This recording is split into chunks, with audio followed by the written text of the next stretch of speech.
but God kept me holy. Gitu. But God kept me by His side. Jadi akhirnya ada di jalan Tuhan, bukan cuma Tuhan bikin saya nggak mampu lakukan hal di luar jalannya, tapi Tuhan buat saya fokus untuk ada di dalam jalannya. Dan akhirnya saat saya nyampe di Indonesia, wah ini saya lihat 3 tahun di sana, 8 jam setiap hari.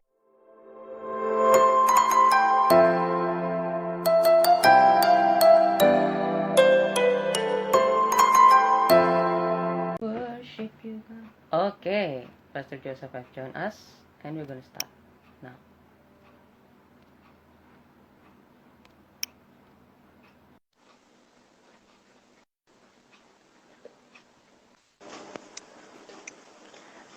Hi, Pastor. Hi there, Shalom Daniel. Shalom, Pastor. How are you? How are you? I'm great. So, thank you for your time and buat kesediaannya juga, buat hatinya untuk mau berbagi bersama-sama untuk menjadi berkat di live Instagram ini. Once again, thank you. It's an honor to have you. So, akhir-akhir ini sedang sibuk apa, Pastor?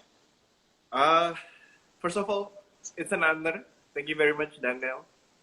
Thank you. Is it Daniel or Raj? Which one? Daniel, you can call me Daniel. It's okay. Daniel, yeah? It's fine.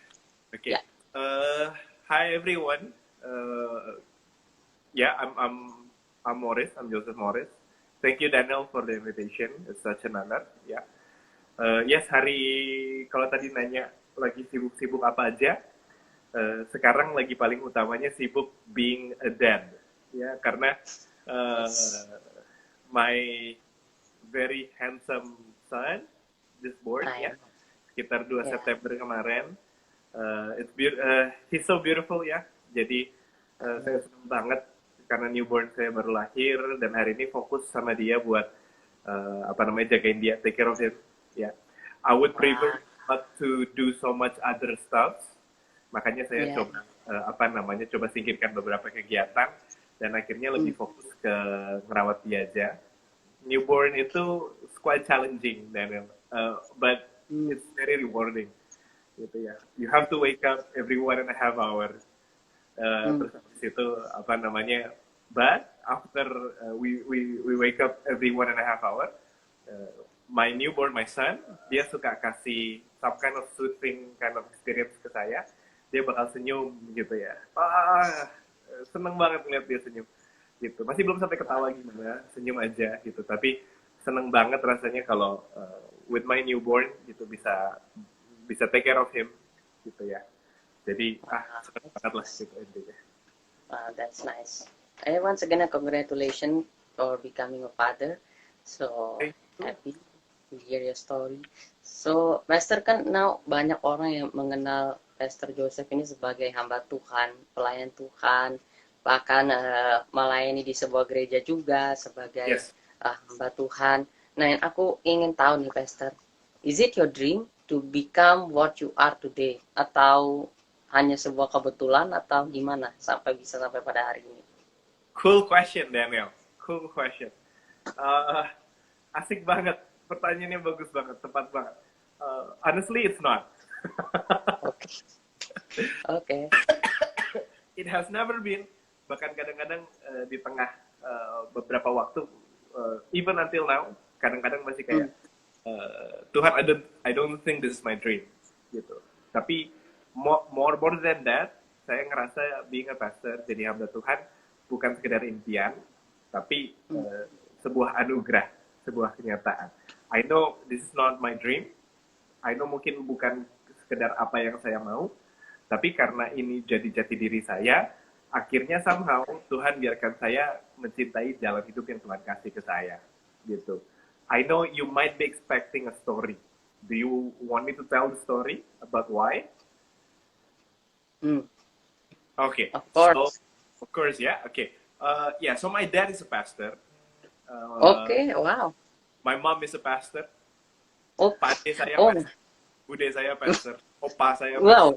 Oma saya pastor. Ya, kalau saya punya guguk, mungkin dia pastor juga. Jadi kalau dia Kacau. gitu bawa pertobatan gitu, orang-orang waktu lagi di sama dia langsung angkat tangan kali, oh iya iya siap siap gitu, saya terima Luar Tuhan. biasa kan memenangkan apa jiwa-jiwa dalam bentuk lain.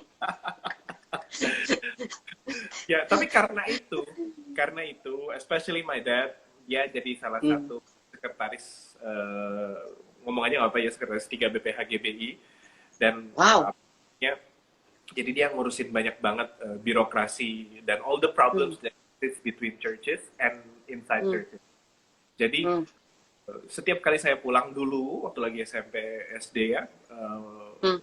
that would come to home on our dinner talk ya, di meja makan, dia bakal bicara tentang, hey Morris, do you know apa namanya, ada gereja ini do something bad, so wicked gitu ya. Ada yang bilang Hmm. lagi itu gereja sebelah sana gitu, this thing happen, that thing happen gitu ya. Beritanya tuh bikin takut, bikin tegang gitu kayak. So I even apa namanya, berdoa, God don't make me a pastor gitu. Oh, really? Oke. But somehow God Wow. called kelas 6 SD.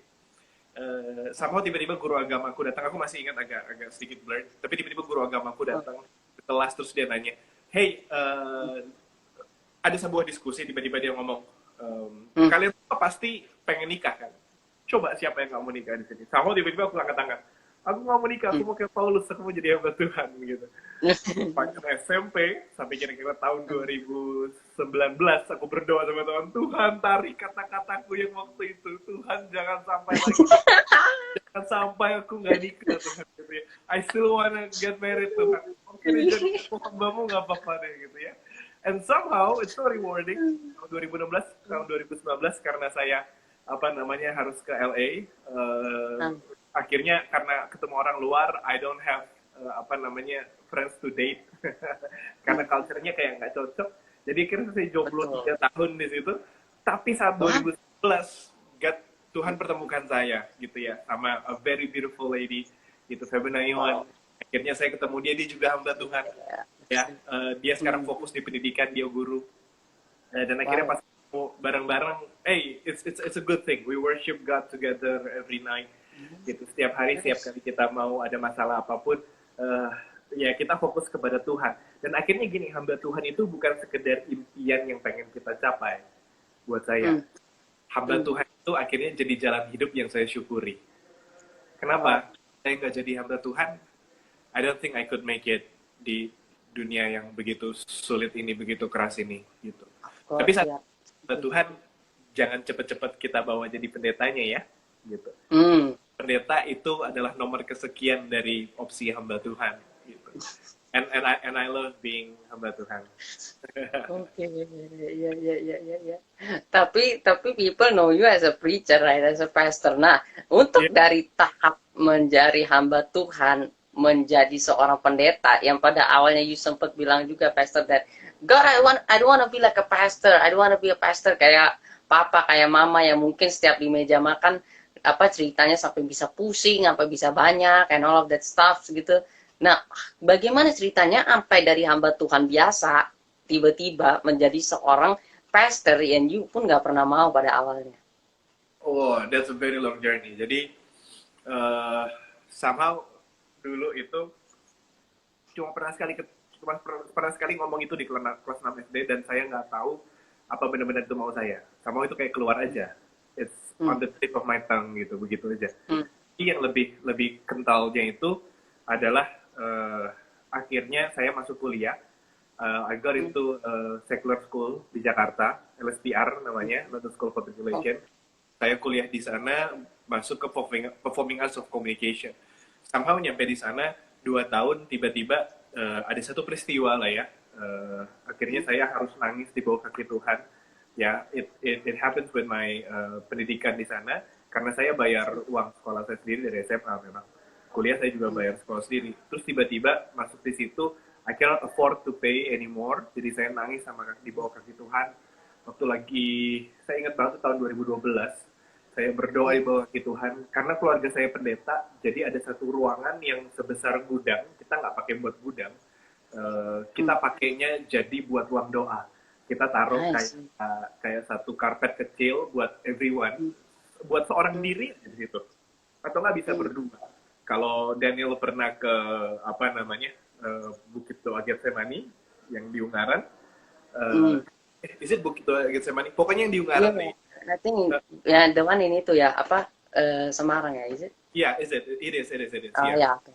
Yang di Semarang Ungaran itu ya. Jadi zaitnya itu segitu besarnya. Tapi we have it in a house gitu ya.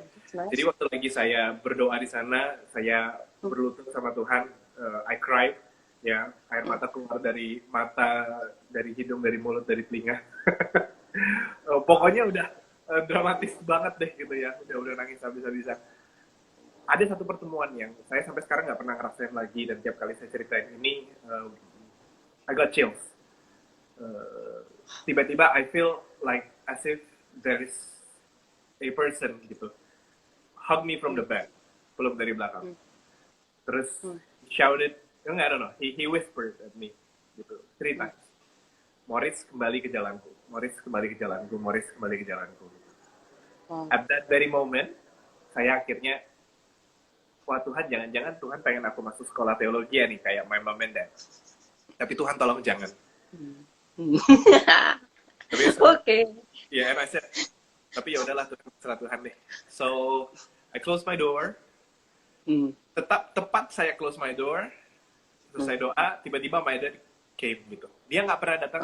I forgot itu tanggal berapa, tapi itu hari Rabu. Dan hari Rabu my dad would never go home very fast karena ada teman-teman hamba Tuhannya di kantor BPD waktu itu, BPD Banten. Dia akan pernah pulang sebelum jam makan siang. Tapi dia pulang tiba-tiba, terus dia, Morris turun. I was like, why? What happened? Akhirnya saya turun ke lantai 1, itu di lantai 2 kamar doanya. Terus tiba-tiba dia, Mor, aneh banget deh, kok ada orang yang datang bawa formulir pendaftaran sekolah teologi ya. Wah. I was like, what is this, God? Gitu, what is this, God? Gitu ya. Terus, I didn't tell him right away. Saya diam dulu.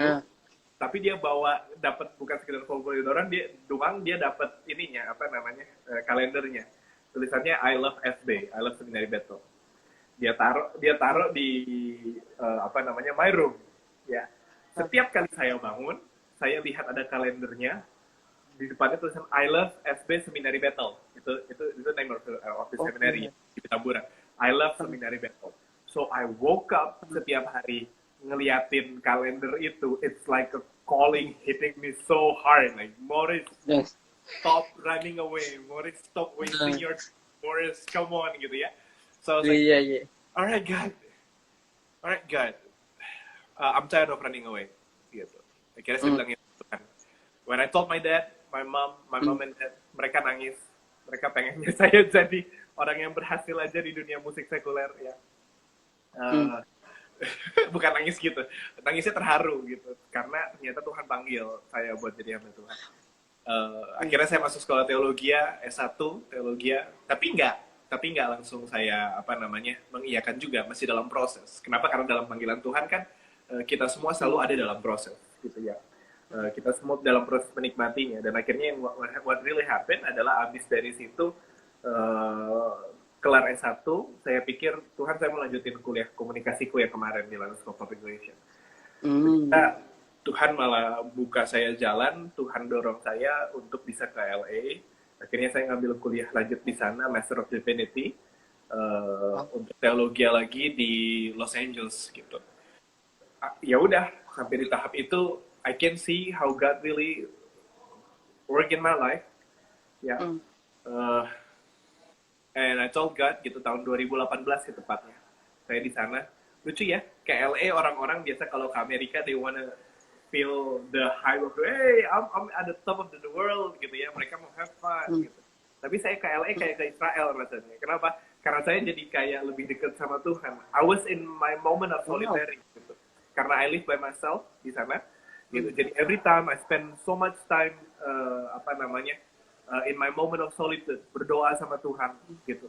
Dan Tuhan ternyata kasih tunjuk, Morris, this is how beautiful it is. Untuk ada di jalanku. When I said yes, Tuhan sediakan so many blessings. I can't even count. Tuhan Oh, berkati banget. So now oh, jalan Tuhan jadi pendeta, apa namanya, legitly pendetanya ya, bukan hamba Tuhan doang. Itu hmm, apa namanya, jadi berkat buat saya gitu. It's a beautiful lifestyle yeah, now. nice. Makin dekat sama Hmm, Tuhan, makin lekat sama Tuhan gitu. hmm, Kenapa? Karena saya semakin lekat sama Tuhan, kalau saya burn out, I know where to go. I know that hmm, I will never feel tired, I will never feel dry. Kenapa? Karena hmm, Tuhan sumbernya, Dia yang bakal kasih saya penghiburan, Dia yang bakal kasih hmm. saya the water that I need for my life, gitu. Kenapa? Karena Dia Yes. sumbernya, gitu. Kalau kalau Hmm. kita deket sama Tuhan, kita bisa ngomong every day. Sekarang sumber air Sudeka.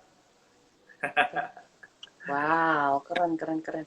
Ya, Nah, tapi like it's kind of interesting gitu loh. Sampai lanjut di LA dan you lanjut your theology again, Pastor. Cuman like apa in the midst of the LA situation yang kita semua tahu that it's a free life and everything gitu. Tapi you can say kayak you dibawa like kayak orang pergi ke Israel gitu loh kan kayak we know like someone go to Israel pasti nggak mungkin yang kayak having a free life apa ya, berniatnya kayak gimana gimana kan it's like a yes. apa tempat holy place lah gitu kan especially for us as a Christians gitu. Nah, Yes. how can you say that gak ada satupun yang buat pastor kayak pengen have a free life atau wanna enjoy life there gitu loh. Padahal kan pasti godaan di sekitar kan pasti luar biasa banyak yang nggak mungkin nggak ada kan. Hmm. Oh, before I answer your question, shout out to Pastor Ino. He's my best friend dari Ah, Seminary Battle, ya. wow, that's Apa great. namanya? He knows my story, tapi yang satu ini belum sempat Hmm, cerita. Oke, so tadi it's a very good question. Hi Eric, gitu. It's a very good question, Daniel. Thank you.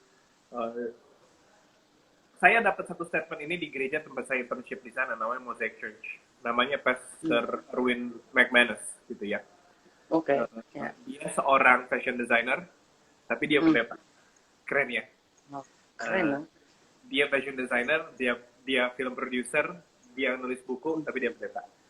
Do you know, selain dia preach di mimbar, dia juga preach di TED Talk. Kacau ya, gitu. It's a big thing gitu ya buat kita orang ah, apa namanya, kita pastor buat bisa bicara di TED Talk, tapi dia bisa lakuin itu gitu. Yang luar biasa adalah he said this to me. Uh, saat Tuhan panggil kita, Tuhan akan buat kita tidak mampu lewatin jalan Tuhan tanpa bersama dengannya. hmm, The phrase kind of blurry, I was paraphrasing, tapi intinya adalah kalau Tuhan panggil kita ke jalan A, Tuhan akan bikin kita berharap sama Tuhan 100%. Artinya apa? Waktu saya ke LA, I felt this kind of miracle. Buat saya keajaiban itu bukan cuma keajaiban besar gitu ya, misalnya kaki buntung terus tiba-tiba jadi tumbuh gitu, bukan itu dong, kusta terus jadi disembuhkan, bukan. Tapi kind of miracle itu juga ada satu termnya namanya natural miracle. Itu miracle hmm, yang happen every day. Dan somehow miracle ini adalah saat Tuhan bikin saya di LA, I am enough buat my daily activities. Jadi di oke, LA itu di US, I know it's a free hmm, life, but hmm, to do all the free life, you have to pay, hmm, gitu. betul, Dan somehow pasti. Tuhan tempatkan saya di titik I am enough, just for my daily Oke, activities, gitu. hmm, Luar biasa ya. nice Uh, ya. just enough, benar-benar just enough, gitu. If you wanna know the amount of money, let me spill it to you guys. Saya di sana dapat sekitar cuma $250. When everybody yang kerja di McDonald itu 1.800 sampai 2.000 dolar. So saya kerja, saya dapat duit sekitar 10%-nya dari itu. Buat bayar Hmm, gas aja, buat dalam 2 minggu, I have to pay $200. So $50 doang saya pegang buat hidup paham. 2 minggu berikutnya dari setiap bulan. But I am always enough gitu. Saya ngomong sama Hmm, Tuhan, Tuhan saya butuh ini, dikasih. Tuhan aku bosen, aku pengen liburan ke kota lain, dikasih hmm, duitnya. Tuhan aku pengen coba belajar selo, dikasih duitnya gitu. The very reason saya bilang bahwa saat di LA, I chose not to go to a free lifestyle, karena satu hmm, adalah Tuhan buat saya enough hanya to do my daily activities, dan akhirnya Tuhan bikin semuanya atmosfer itu, kalau kata orang sekuler namanya semesta mendukung. Itu all my surrounding, mereka prepare me gitu untuk benar-benar ada sama Tuhan gitu. Dan akhirnya kuliahnya ternyata jadi satu tempat yang bikin saya benar-benar fokus sama Tuhan. Buku-buku yang mereka minta itu beda banget sama kurikulum di Indonesia. Setiap minggu satu mata kuliah bisa minta saya ngabisin buku sekitar 200 pages sampai 400 pages, dan mereka minta paper 10 halaman. Itu satu mata kuliah. Dan tiap kali trimester ya, mereka bakal kasih kami itu 4 sampai 5 mata kuliah. Jadi setiap buku, setiap minggu saya bakal ngabisin sekitar 800 sampai 2000 halaman untuk baca buku. Dan itu benar-benar durasinya tuh 8 jam per hari. I really felt my life makin dekat sama Tuhan hari itu. Di sana gitu. Dan akhirnya saya nggak pengen gitu untuk ngelakuin hal-hal yang di luar itu gitu. The free life that was offered gitu. Kenapa? Karena the free life that was offered juga somehow kayak Tuhan nggak kasih akses aja gitu. I don't know where to go gitu. I don't know where to come gitu. Tapi ternyata bisa banget saya ketemu di beberapa titik. Oh, this is what a moment of solitude is gitu. Being in His presence in LA. Gitu. Jadi saya nggak berusaha ngejauhin semua temptation, but God made me, but God kept me holy. Gitu. But God kept me by His side. Jadi akhirnya ada di jalan Tuhan, bukan cuma Tuhan bikin saya nggak mampu lakukan hal di luar jalannya, tapi Tuhan buat saya fokus untuk ada di dalam jalannya. Dan akhirnya saat saya sampai di Indonesia, wah ini saya lihat 3 tahun di sana, 8 jam setiap hari baca buku, being in a moment of solitude, itu jadi berkat luar biasa. When I preach to people in Indonesia, gitu, I can testify about my life, gitu, about everything that I have learned, all the moment of solitude that I have with Him, gitu, itu jadi hal yang besar banget, gitu. Wow, luar biasa. Mantap. Nah, maybe before we enter into the topic, before we discuss more about the topic, mungkin one last question about your life. Mungkin teman-teman juga di sini ada yang nonton, mungkin masih penasaran. From LA tiba-tiba melayani sebagai hamba Tuhan di salah satu gereja, bahkan if I'm not mistaken sebagai seorang gembala or someone in charge gitu in the church. Nah itu bagaimana Pastor ceritanya? Apa because of your dad gitu langsung you got a chance to be in the church gitu, langsung melayani, atau gimana? Kan ini habis pulang dari LA nih, after a long time gitu. How does it happen? Habis pulang dari LA, itu kayak emang udah direncanain sih. Sebenarnya habis dari LA itu saya dapat beasiswa untuk lanjut PhD S3 di sana, di kampus yang lebih besar lagi namanya Fuller Theological Seminary. Ada beberapa orang yang bantu saya untuk bisa dapat beasiswanya. Presbyterian Church PCUSA bantu saya, mau support saya, tapi somehow tiba-tiba Tuhan kayak talk into my heart gitu, untuk Morris kembali aja ke Indonesia gitu, cause this is your time to bless your homeland gitu ya. Dan saat saya kembali ke Indonesia, ternyata memang udah Tuhan sediain semuanya gitu. The church was ready to accept me. Perubahan yang saya bawa ke gereja saya, sekarang saya wakil gembala. My dad is the pastor, the senior pastor. Tapi mereka very humble to let me lead gitu, bahkan kepada orang-orang yang sebenarnya udah jauh lebih senior dari saya. I never had any hard time buat leading mereka yang udah setia sama ayah saya. Most of the time mereka yang lanjutin pelayanan ayah atau ibunya, they have that kind of hard time kan ya. Tapi Tuhan kasih spot, dan Tuhan kasih tempat di mana hey, just do your ministry gitu. Tuhan kayak udah langsung bukain aja spot-spot jalan-jalannya gitu. And I'm happy gitu. Shalom April, happy Sunday. Wow, amazing. Wow.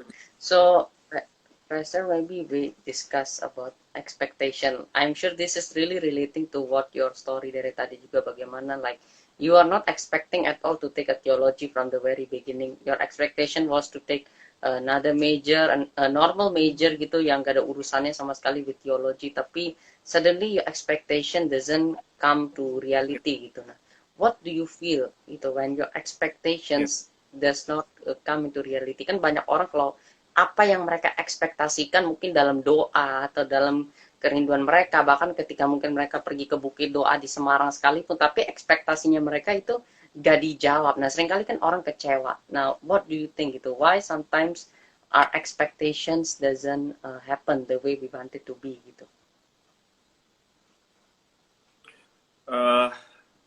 Ya saya kecewa a lot to know that expectation is not a good thing. Gitu. Mungkin mulai dari situ kali ya. Expectation was not a good thing kalau misalnya kita taruh itu berlawanan dengan jalan di mana Tuhan berikan buat kita. Gitu. I really want to be a musical orchestrator. Itu yang bikin orkestra khusus untuk musikal. Gitu. Somehow Tuhan bawa saya ke jalan yang lain, Tuhan bawa saya ke pendetaan. Saya berusaha banget, I wanna be like Erwin Gutawa tapi di musical gitu. Somehow Tuhan saat Tuhan dekati saya, saat Tuhan bawa saya ke jalannya, saya berusaha banget lari dari jalan Tuhan, gitu. Dan akhirnya selalu aja ada titik di mana, kok kayaknya saya nggak progres dalam hidup ya. Kok kayaknya ada orang yang lebih di atas saya ya di sini ya. Kok band saya gagal gitu. Kok my business failed gitu ya. Kok yang saya lakukan di luar panggilan Tuhan kok gagal terus gitu ya. Sampai akhirnya ekspektasi itu berubah. Tadinya saya mengharapkan bahwa Tuhan ada dalam hatiku. Tuhan itu ada di dalam diriku. Sorry. Tadinya saya mengharapkan bahwa saya pengen my dream come true. Tuhan menjadikan ekspektasi saya. Tapi ternyata ekspektasi itu dirubah, di switch jadi titik di mana ekspektasi kita adalah keinginan Tuhan. Gitu.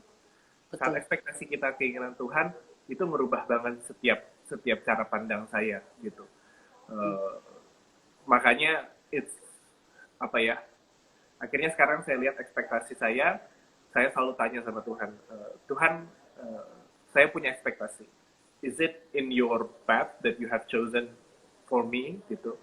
Kalau memang iya, boleh Tuhan buka pintunya. Tapi kalau enggak ya Tuhan tutup pintunya. Gitu. Menaruh ekspektasi di mana menurut saya jadi penting banget gitu. Untuk untuk kita semua tahu bahwa sesungguhnya we're not the one who owns our life gitu ya. Mungkin kalau mau dari ayat sedikit gitu. Let me read you guys. Ada satu kisah, itu kisah yang paling terkenal banget di Kejadian. Itu namanya Yusuf. That's my first name, Joseph. I'm really inspired gitu by the story gitu. Am I laggy, Daniel? I'm sorry. No, not at all sih. Oke, sorry. Ya. Jadi Yusuf itu dinubuatkan ya untuk jadi seorang yang besar. Ayah ibunya tunduk di bawah kaki dia sampai 11 of his brothers ya tunduk ya ngikut sama dia ya lewat 2 mimpi ya. Tapi somehow tiba-tiba kok setelah dapat mimpi itu akhirnya jadi ekspektasi ya gitu. We don't know apa yang terjadi dalam diri Yusuf, tapi kita tahu saat Yusuf dikasih jubah baru sama ayahnya, he boasted about the new clothes yang dia dapat ke kakak-kakaknya. Dia bawa makanan dengan pakai baju baru itu gitu. We do not know what really happened, nggak diceritain di Alkitab. But I know there's always a psychological aspect of humanity, di mana kita saat Tuhan janjikan sesuatu, saat Tuhan janjikan kita sesuatu itu jadi ekspektasi buat kita. Gitu. Tapi ternyata maybe yang di-expect sama Yusuf bukan sesuatu yang benar-benar Tuhan mau, tapi sesuatu yang dia mau. Gitu. Makanya Tuhan biarkan dia lewati so much process in his life. Gitu. Untuk apa? Untuk akhirnya proses dalam hidup dia itu membentuk dia gitu. Kalau kita lihat dari Kejadian hingga sampai pasal 41 ada beberapa belas pasal di situ ya, kita nggak pernah lihat kalau Joseph itu saying thank you to the Lord gitu ya. Sampai akhirnya Genesis 41 ayat 52. Let me read this for you gitu. And 7 years of famine began, and Joseph said there was famine in all other lands, but in the whole land of Egypt there was food gitu. Ini jadi solusi dia buat buat Pharaoh gitu ya. Tapi ya lebih daripada itu ada satu titik sampai akhirnya Joseph name both of his son gitu ya, dengan nama di mana akhirnya dibilang apa namanya, in the land of affliction gitu, God let me bloom gitu kalimatnya yang dipakai gitu, yang dipakai kata yang dipakai Farah gitu kalau bahasa Ibraninya itu dari Ephraim gitu, that's my son name gitu, itu ngerema banget di hatiku gitu. Kenapa? Karena ternyata di tanah penderitaan Tuhan buat aku berbuah, make me fruitful gitu. Kalau di bahasa Indonesia-nya buat aku beranak cucu gitu kurang lebih ya gitu. Tapi sebenarnya bicara tentang bahwa dia buat kita berkembang blooms, kita mekar, kita jadi indah di land of affliction gitu. Kenapa? Karena kita ada di dalam jalannya Tuhan gitu. Saat kita ada di dalam jalan Tuhan, kita tahu bahwa ternyata ekspektasi itu kita harus definisikan ulang. Ekspektasi itu terhadap keinginannya siapa gitu. Apakah terhadap keinginan diri kita atau terhadap keinginannya Tuhan? Kalau terhadap keinginan diri kita, ya selalu ada cara yang Tuhan kasih sama kita. Untuk apa? Untuk bikin kita tetap berekspektasi menginginkan Tuhan saja and nothing else gitu. Saat kita nginginin Tuhan, saat kita menginginkan Tuhan, Daniel, I'm a living testimony of this. Saat saya bilang iya sama Tuhan, Tuhan saya mau jadi pendeta, I've had enough running. Tiba-tiba berkatnya banyak banget. Financialku langsung stabil gitu. Somehow I have enough money to bring my mom and dad bayarin pulang pergi dari Indo ke LA. Saya bisa bawa mereka 2 minggu ke sana buat trip, buat sampai ke 3 states berbeda gitu. It's a great honor, Daniel. Lebih dari situ. Saat saya kuliah di STTBI, di waktu lagi di S1 saya itu di S2 saya. S1 saya waktu saya iyain aja panggilan Tuhan walaupun saya masih kayak coba Tuhan aku nggak mau jadi pendeta. Somehow Tuhan buka jalan banyak banget. Saat saya masuk ke sekolah Bethel, sekolah teologi, seminary school, justru Tuhan buka saya pintu, akhirnya saya bisa konser terus di Java Jazz every year. Dari 2012 sampai 2016. Not even 1 year skip. Ya. Waktu saya di Indonesia, Tuhan bawa saya, band saya waktu itu. Padahal seminari, padahal saya pendeta. Gitu. Sebenarnya. Tapi Tuhan bawa saya untuk bisa tur radio ke Indonesia, seluruh Indonesia. Wah, that's a big thing gitu. Ada berkat Tuhan yang luar biasa gitu saat kita taruh ekspektasi kita bukan lagi keinginan kita tapi keinginan Tuhan gitu. Dan akhirnya ekspektasi ini justru jadi berkat.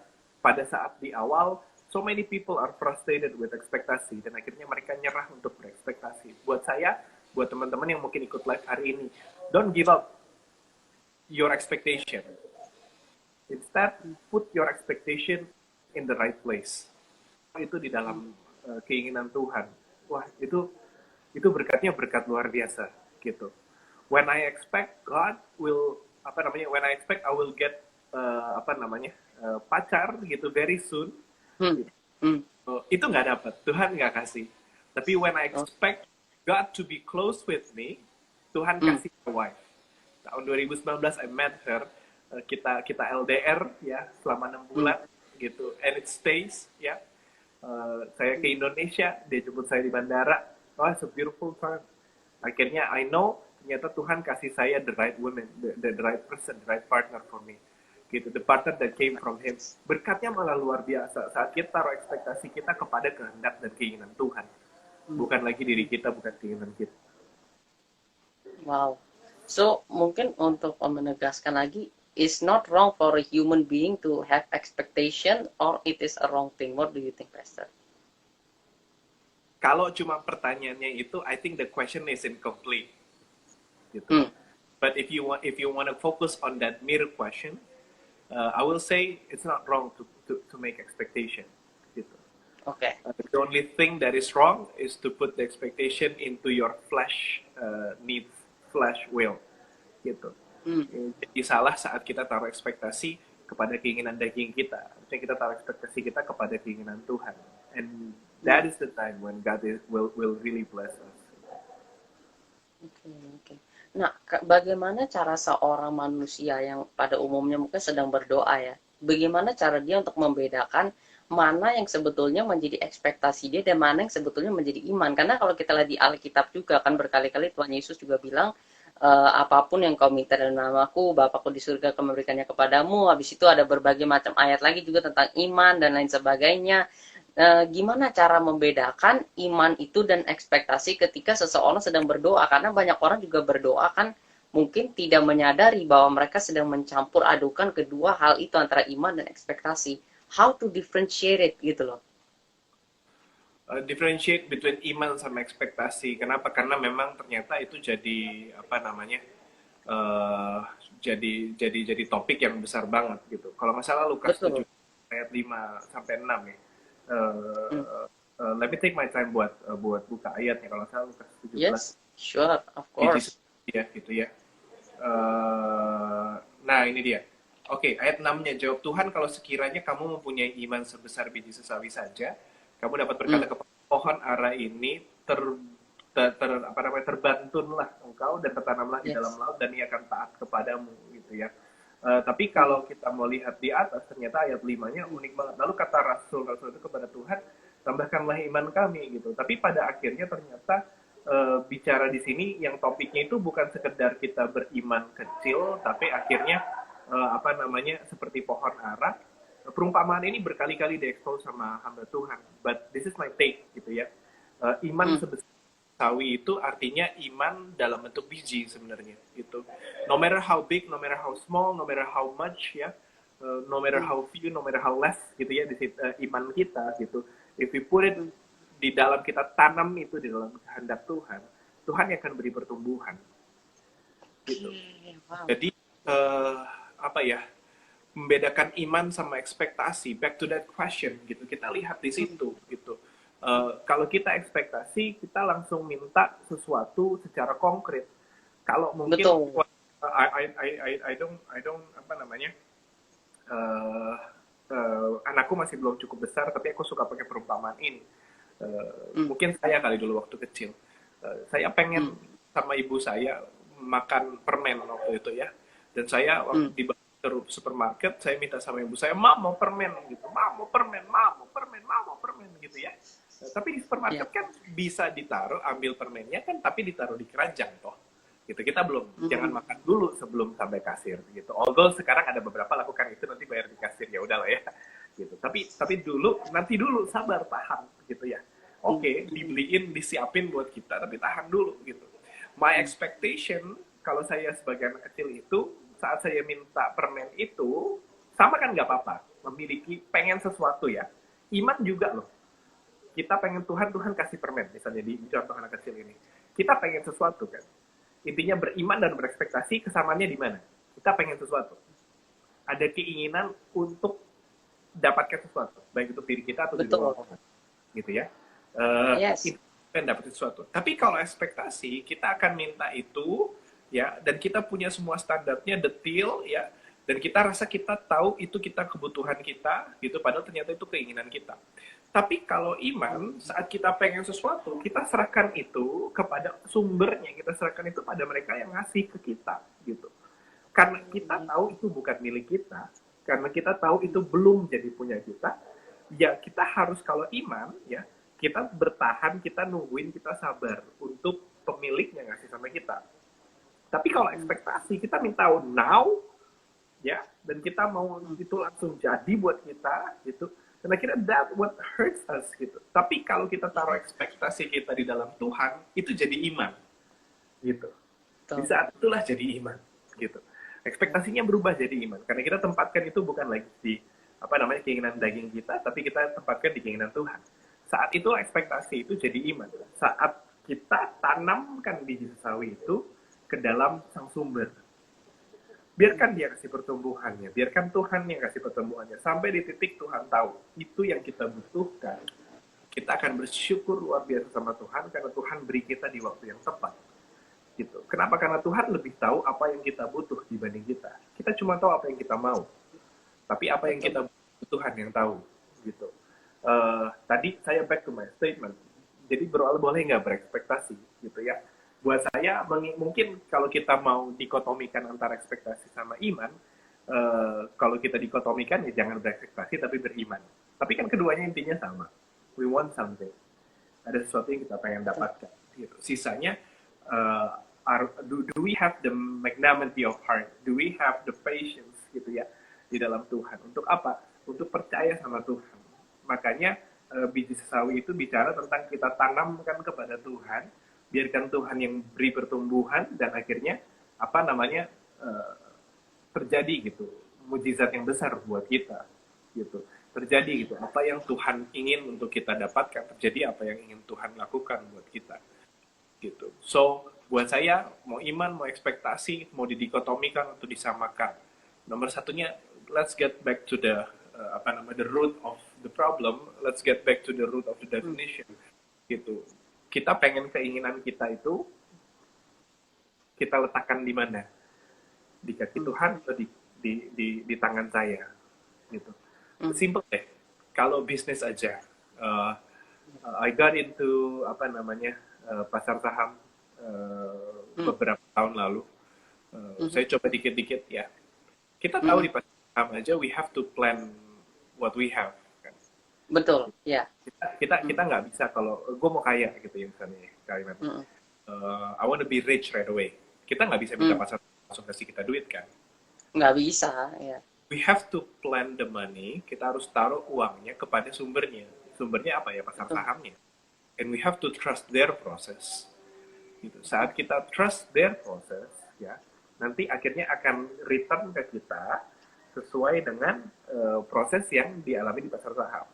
Tapi uniknya kalau di pasar saham kita percaya mereka, gitu, nggak selamanya mereka akan kasih kita sesuatu yang baik.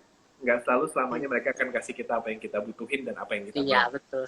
Tapi kalau kita tanamkan ya saham kita, baik money, baik tenaga, baik waktu ke dalam Tuhan, ya saat kita kasih itu ke dalam Tuhan, Tuhan akan kasih kita lebih dari apa yang kita pengenin. Tuhan akan kasih apa yang kita mau.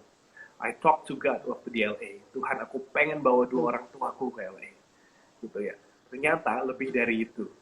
Tuhan give me enough money, bukan cuma bawa orang tua ke LA, tapi buat beli beberapa kayak sewa mobil, all the hotels gitu ya, all the foods, accommodationnya gitu. Buat apa? Buat travel through 3 states gitu ya di US gitu. Dan ternyata itu pertama kalinya juga akhirnya saya pengennya Tuhan kasih orang tua saya terbang ke LA. Gitu. Itu pengennya saya. Tapi Tuhan tahu, saya butuh lebih dari sekedar nerbangin orang tua saya ke LA. Saya butuh akomodasi, saya butuh hari-hari, saya butuh bawa mereka jalan-jalan. He gave me so many blessings. Dan saya lihat, oh ini ya bedanya. Meminta apa yang kita mau, dan membiarkan Tuhan memberikan apa yang kita butuh. Kalau ekspektasi secara kasar dalam keinginan kita hanya meminta kepada Tuhan apa yang kita mau. Tapi kalau iman, di saat keinginan kita taruh di bawah kaki Tuhan, kita tanamkan di tanahnya Tuhan, Tuhan akan kasih kita apa yang kita butuh. Gitu. Dan berkatnya jadi luar biasa. Amin. Wow, nice. Maybe a last question, Pastor, sebelum kita menutup talk show pada malam hari ini. Tips and tricks mungkin dari Pastor bagi teman-teman semua, khususnya jemaat-jemaat Tuhan yang sedang menyaksikan atau akan menyaksikan nanti, karena sebagai manusia kan banyak yang faith-nya ke burnout akhir-akhir ini, yang mungkin sering ya banyak leaders juga baik itu komunitas dan sebagainya yang faith-nya ke burnout akhir-akhir waktu belakangan ini. Nah, ada nggak tips-tips atau cara-cara untuk membuat supaya faith kita nggak cepet burnout gitu, Pastor, menurut Pastor? Go back to your first why. Maybe that's my very main solution to offer. Yeah, go back to your why. Why did you do this in the first place? Apalagi kalau jadi pendeta atau hamba Tuhan. Saat dulu sebelum kita jadi pendeta, kita lihat hamba Tuhan sebuah posisi, sebuah aktivitas untuk melayani Tuhan, ya, sekedar status. Tapi saat jadi pendeta or leaders, kita akan melihat melayani Tuhan jadi kadang-kadang blur. Kita lihatnya jadi profesi. Kenapa? Karena Tuhan biarkan kita makan dari apa yang kita lakukan. Itu kadang-kadang dalam pelayanan juga. Saat itulah jadi blur. Kita forgot our first why. Why did we say yes in the first place? Sama panggilan Tuhan untuk jadi pendeta. Kalau kita go back to the first, kita balik ke kasih mula-mula kita dari Tuhan kepada kita untuk Tuhan kembali dulu waktu pertama kali jumpa pribadi sama Tuhan. Kita apa ya?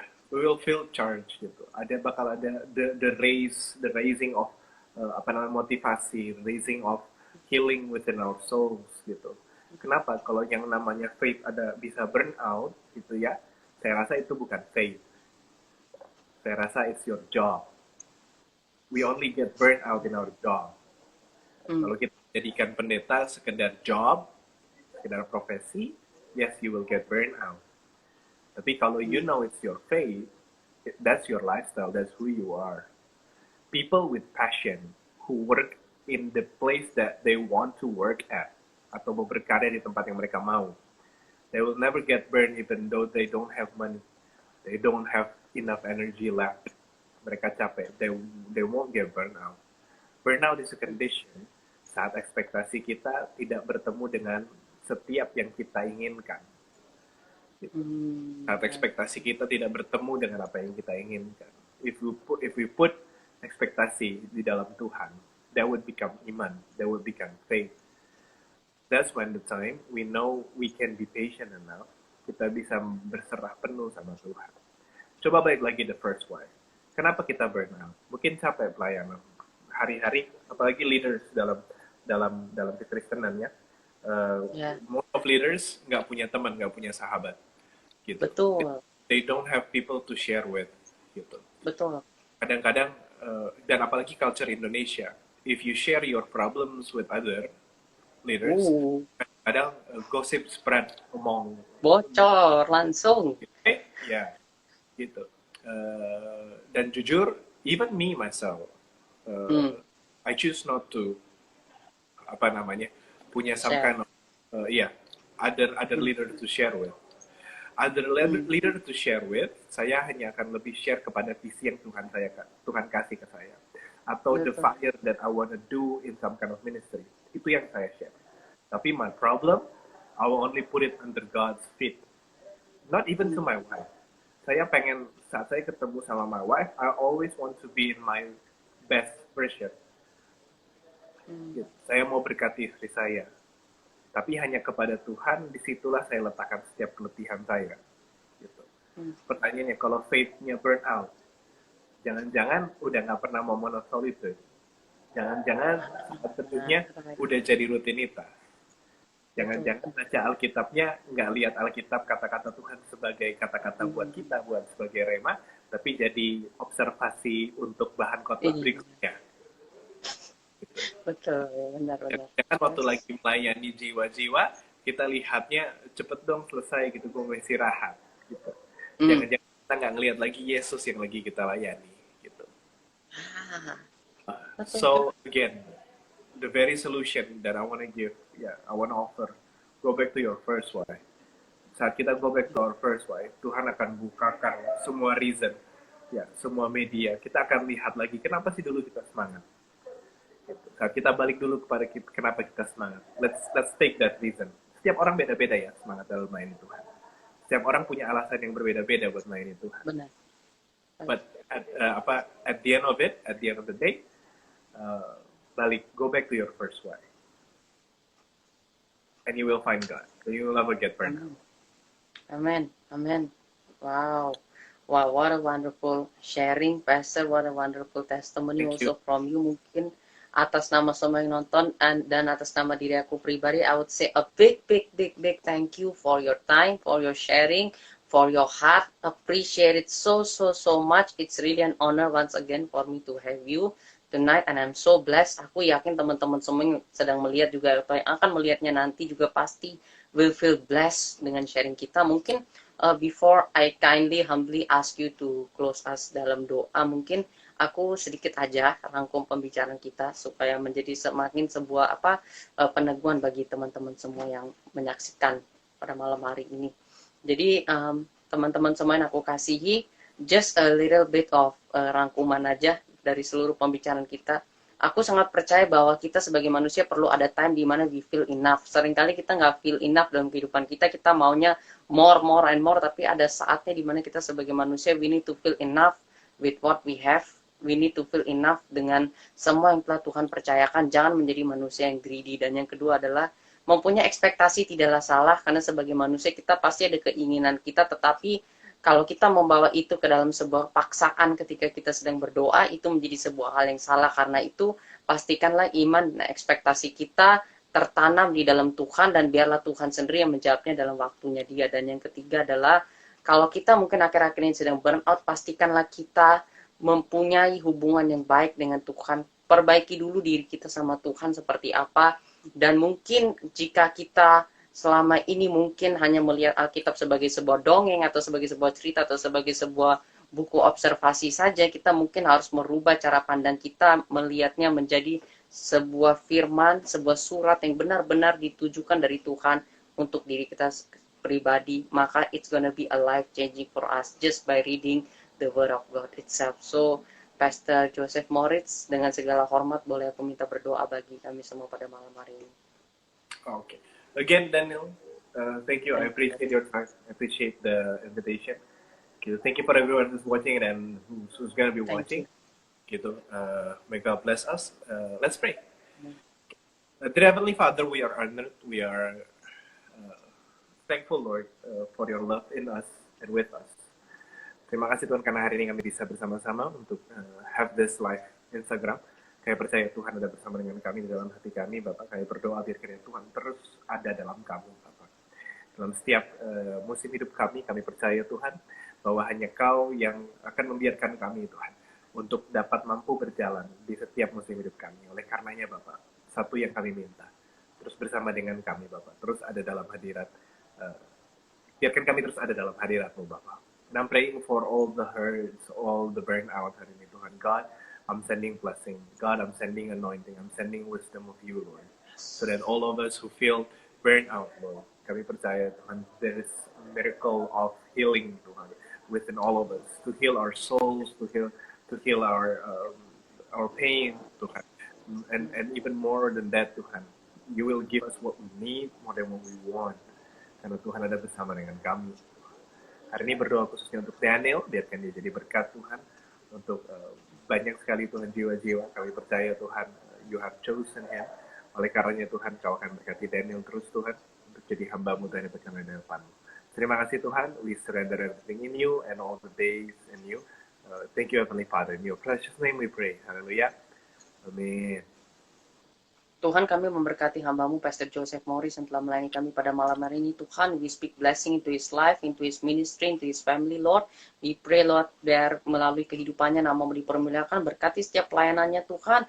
Biarlah Engkau senantiasa ditinggikan dan dimuliakan melalui kehidupannya, Tuhan. Juga kami berdoa untuk keluarganya, Tuhan, untuk istrinya dan untuk babynya, Tuhan. Biarlah senantiasa bertumbuh menjadi anak yang takut akan Tuhan, juga menjadi anak yang taat akan kedua orang tuanya, Tuhan. Kami berdoa, Tuhan, biarlah hikmat dan pengurapan yang datang daripada-Mu senantiasa tercurah atas anaknya Pastor Joseph Morris, juga atas Pastor Joseph Morris dan seluruh keluarga besarnya, juga atas gereja yang sedang dipimpinnya saat ini, Tuhan Yesus. Thank you, Lord. We just render Pastor Joseph and his family completely into your hands, Lord. We pray that your hands of protection and your mighty hands of power, Father, will always be with Pastor Joseph and his entire family. Thank you, Lord. Dalam nama Tuhan Yesus Kristus kami berdoa. Amen. So, once again, thank you so much, Pastor. Akhir kata aku, Daniel, pamit undur diri. Stay safe, stay healthy, everyone. See you all next Sunday at 7 p.m. Good night. God bless you all, and bye-bye. Bye-bye. God bless you.